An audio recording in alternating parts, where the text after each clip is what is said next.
Hi guys, welcome back to Technoxity. This is Adnaan, Ahmed back with another video. So guys, in today's video I'm going to show you how to pair a Bluetooth earpiece to your smartphone.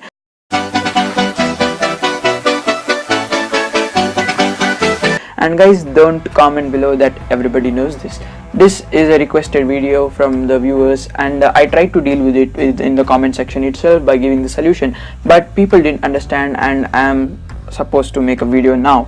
And guys, as you can see, I have a Plantronics M50 Bluetooth earpiece over here, and it's now switched off. So first you just need to turn on your device, and the blue light is on, but the Bluetooth isn't on now. So to do that, first let's keep our mobile phone on Bluetooth mode. Let's turn it on, and okay, it's directly connected because I didn't switch it. Now as it is already connected to my device, how do you reset the device? You just need to hold this continuously, press the button, that's the thing.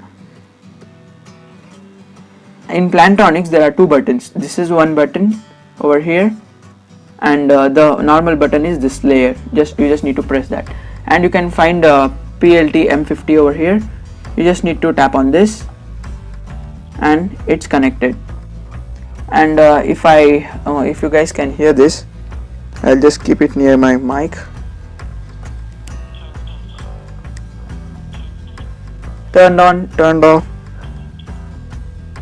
and all those things keep happening if you switch the buttons. And that is how you connect your Plantronics M50. And let me show you one video on the device, and let's see if you can hear it properly. I'm just opening one of my videos here. It's what you do. And Technoxity. I'll just show you one video, guys, and I think the earpiece near the mic. And let's open the latest video. And I'll keep this near the mic, guys, so that you guys can hear.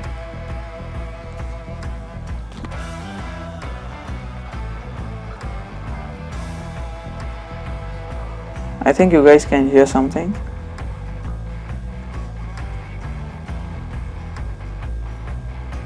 And that's it, guys, and that's what I wanted to show you. That's very simple to record audio, listen to audio from a Bluetooth earpiece. You just need to follow this step. You just need to reset it, and Bluetooth devices mostly have compatibility with just two devices, so you just need to reset them each and every time. The way is just holding the power button for 4 to 5 seconds, and it vibrates and switches off and then turns on again, and that is how you reset it and connect to new devices. And that's it, guys. Thanks for watching. Meet you in the next one. Until then, goodbye.